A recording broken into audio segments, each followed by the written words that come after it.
Captain's Log. Hello, I'm Captain Vile. Good on you. You made it to Friday. I always say that because, well, obviously it's the end of the week. But I kind of intended this to be like a... If you're wondering, oh, handsome and wise Captain Vile. Why start this series?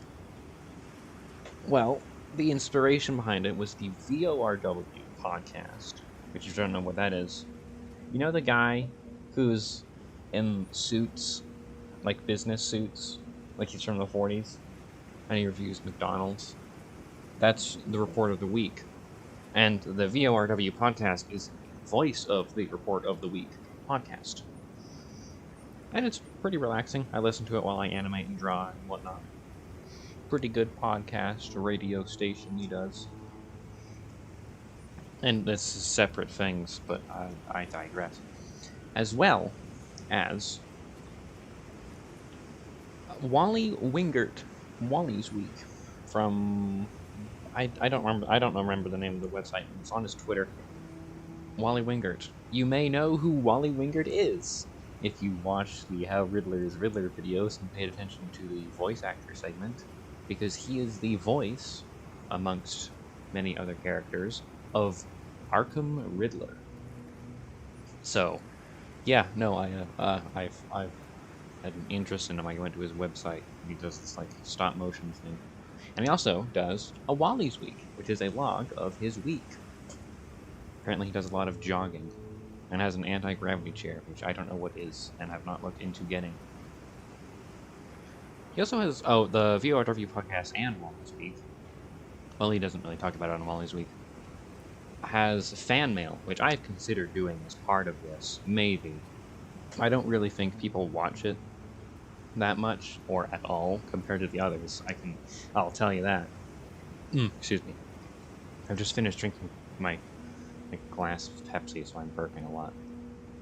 I haven't looked at any of the analytics on this. I don't really care. I'm not doing this as like get views, build audience, it'll be funny to do this. I do this because it's a nice weekly decompression. Just a relaxing video to make.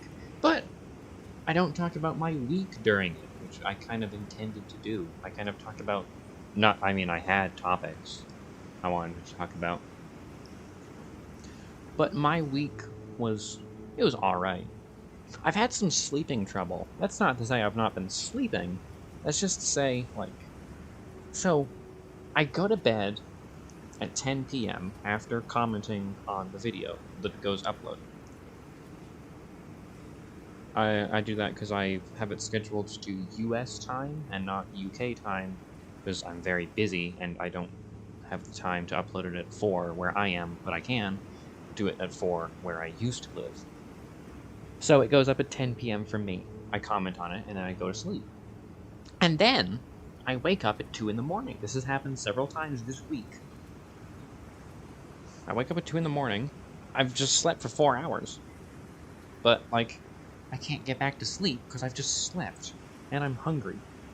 And the only thing I have is, cereal or peanut butter and honey sandwich.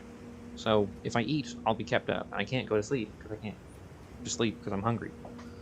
I can't eat because it'll keep me up, so kind of annoying. And I also can't sleep because I've just slept.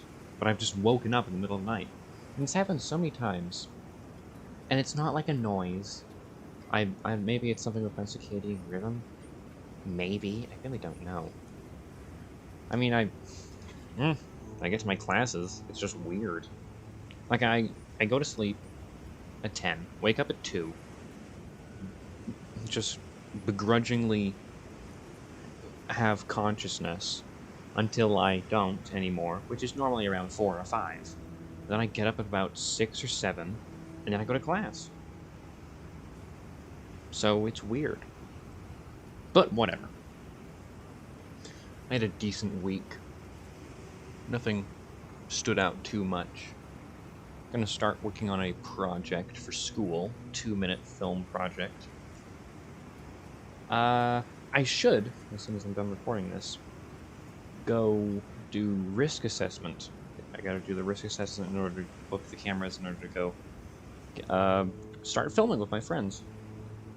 It should be fun to film, and I'll upload it when I'm done. So don't you worry, hypothetical viewer still watching who is intently fascinated by my short films that I've not uploaded in... When was the last one I uploaded? I think it was in December. That was the fake estate agent one with Michael David Upney. Yeah, no, it's been a good while. I've been busy, is my defense. Anyway. Those aside, would I do a mailbag? I don't know. Maybe. I have an email that you can reach out to me, I guess. But I intended that for, like, if a sponsor ever wanted to reach out to me. So that might flood it. Or that might dilute it, so I'd have to make maybe another, maybe a specific email. I wonder if I can put 2 emails. If so, I'll probably do that. However, that is, if anyone cares enough to call in, as if it's a radio show. Send me a letter, like, hey, Captain Vile, are you going to review the Penguin like you review Riddler? It's a question I get asked a lot. I've honestly, I try to respond to a lot of comments, but that one, I've responded at the start of How Riddler's Riddler to that specific question so many times that I'm just not going to respond to it anymore. I mean, you can check the comments, you can see for yourself how the other like-minded people similar to you who want me to review Penguin have been told, no, I'm not going to review Penguin. But whatever. I had 3 talking points. One is more urgent, because next week I won't be able to talk about it. I'll be able to explain what happened, or revolving around it. My birthday is coming up. And as some of you may know, every Wednesday is burger night. Now my birthday is after Wednesday, but I'm contemplating, in order to make burger night special, getting bacon, in order to have a bacon cheeseburger on my birthday. Not on my birthday, but like on my birthday week. I'm not telling you when my birthday is. I believe I've uploaded it somewhere, so you can probably find out if you're due diligent enough, but I'm not telling you. What do you want to know? Private investigator? Whatever. I'm contemplating doing that, however, I don't want to just spend however much bacon is, because I would only want to do it for that, but I can't buy the amount of bacon I want. What I would want is 2 pieces of bacon, and then I would like to cut them in half, and then make a hashtag on the burger. I don't know if I should put it on the cheese or under the cheese. I don't know if that would be better or worse. I guess fast food places typically do it. But I don't know. I don't know if I should just go off fast food places, because fast food places suck ass. I try and keep this neutral to positive, but like, no, they're bad. They're not good quality. I work at fast food. I know the quality of the food. I don't care about your goddamn meal. I'm trying to get as many done as possible. There's a rush happening, alright? I'm not concerned about where the bacon is placed on the burger. I'm concerned about if I make it in 3 minutes or not. So I don't know. I might do that, but then I have the leftover bacon, and I don't know how much bacon is in a thing. I need to. I would want to spend like 20 cents, because that's how much I would spend of bacon. Just 2 pieces, but bacon is probably like $2.75. If it's $1.25 or $1.20, or somehow some miracle $1.19 could be because of taxes, then I might. Oh, I was gonna look when I went to the store. I was gonna check and see the price of bacon, see if I could do that, but I didn't. I forgot to.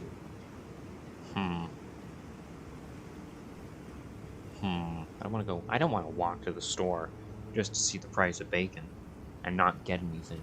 And I don't want to get anything under the pretext of just to check the bacon, because I'm spending money. And I'm not out of anything, so I guess I'm kind of stuck. Oh well, I probably wouldn't have done it anyway. If I was just gonna spend 2 pieces of bacon, then what would I do with the rest of the bacon? Maybe I could put it in some spaghetti. Maybe I will get bacon. Just walk down to the store with the intent. If I'll... I don't know. But then the burger would be less special. It's like my birthday week burger. What to do? I had a limited time to think about it, and I don't want to take up this whole damn video silently contemplating. So, let's move on to the next talking point. I'll save talking point 2 for next week, and move to talking point 3, which I plan on being a continuous talking point throughout the series, and that is animals I could beat in a fight. You know, you chuckle at that, but you've got one. You've got a list. You can't tell me you don't have a list of animals you could beat in a fight. I am constantly evaluating and looking into different animal Wikipedia pages to see, no, that one's got me, or oh, I could totally do that, or it's dependent on environment. Today's animal, this is like the biggest animal I could take in a fight, but it's heavily dependent on the environment. A horse. Now, this has several factors. If we're in a field, just a flat area, the horse wins. The horse, and this is under the context of the animal knows we're fighting and is aggressive. I can't get the jump on the horse if it sees me. So if it's a flat field, the horse will charge me, kick me in the head, and I will die instantly.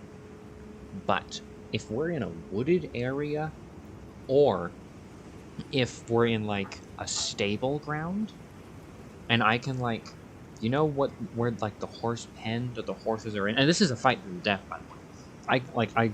I could beat a horse. No, I could kill a horse. So I could, like, climb on the stable... What is that noise? That's my radiator. It's interrupting me. I could climb on the stable pen, where the horses are kept, and use that to stand to climb the, like, pillar. The wooden pillar that's connected to the roof, and get on the rafters. Because if my victory is really dependent on if I can get on top of the horse. If I can jump from the rafters onto the horse, that's going to leave me kind of winded, but it's going to startle the horse. And all I need to do is grab its neck. I can't strangle a horse, but I can jam my thumbs inside and bleed out. Well, it's not going to bleed out, but it's certainly going to hurt the horse. And I can probably, like, claw deeper into its eye sockets. This is graphic, but, I mean, that's the only way I could beat a horse. Most animals I could beat in a fight is strictly me being an ambush predator. If I were to ever be a predator, I could probably only be, like, an ambush predator. Or like a mako shark, where it's like a sudden, quick burst of speed. And that's like a mako shark or a barracuda. Those are the only 2 methods I would win. Sudden, like that, burst, or ambush. Which, I mean, that's kind of like that, but it's not like an unknown ambush. It's more like a unsure when the ambush is going to happen. It's like he makes the first move. Like, this fight's gonna happen at the drop of a pin, and he does it first. Kind of ambush. Definitely a horse, but as long as there's, like, structures I can climb to. If we're in the woods, if we're in, like, a stable, I don't know. If there was, like, a horse just teleported into my bedroom right now. I don't know. This is kind of a small area. I could get on my bed and jump onto the horse. But the horse might have the upper hand then, too. That's a tough one. That's another criteria. Animal is teleported into my bedroom. That rules out all sea life. Except maybe an octopus. Or a giant squid. Or a whale, because that would just kill me instantly. And the whale, but I mean, that would be a tie. I wouldn't win. It would be a draw. But in that specific circumstance. Oh, yeah, no, wait, hang on. Biggest animal. Like, if we're talking that. Like, I could probably kill a whale. But I could only kill it if it's, like, teleported from the sea onto an open field. But even then, like, I don't know, what am I gonna do? I should probably keep away from the whale. I'd die. Like, the whale would blow up in gases. So, yeah. Maybe a whale. Maybe. I think it would take me out from, like, they blow up. If they're on land, right? I don't know. We'll look into that. I haven't looked into whales because they were so far from my mind. Captain Val, not Captain Ahab. But yeah, no, I could probably take a horse. Probably. If there's structures I can climb on. I could not take a gorilla. I've seen people talking about how they could take a chimp. You can't take a chimp. Those things are all muscle. Have you ever seen a hairless chimp? No. You think they have, like, loose orangutan limbs? No, those things are little goblins. They'll kill you. They will kill you like that. They'll purposely, like, make it hurt, too. They're vicious little monsters. And so are horses. The only two thoughts going through a horse's head are suicide or homicide. I hate horses. That's why I jumped straight to horses. I went straight to, can I kill a horse? And I could, depending on the environment. Anyway, what a riveting discussion. Sleep schedule issues, bacon cheeseburger, and the probabilities of me killing a horse. Also, with my, I'm also, if you were unsure, with my bare hands, if jamming my thumb in size, I could probably, like, if we're in a stable, I'd probably have a tool, like a pitchfork or a shovel, but that wouldn't really work. I don't know, the pitchfork might, the shovel would probably not. I would probably hurt myself with the shovel. I would hit, it would be like the Wile E. Coyote. I would be disoriented, and the horse would charge and trample. Alright, this one's gone on. I've noticed that. They get on longer and longer. I don't know, man. I wonder if I should make these long-term, or long-form content. That's something people could listen to. And then, occasionally, as soon as the discussion gets really crazy, like, pause their game and replay to make sure they heard that right. That's probably what people did while listening to the horse of this particular log. Oh well, I might make them longer. If I ever do fan mail, I certainly will make them longer. I'll probably be like 40 minutes. Because, I mean, hey, if you took the time to write fan mail, I want to read it on the air. Hey, you did that. Anyway, thank you for watching, and good file.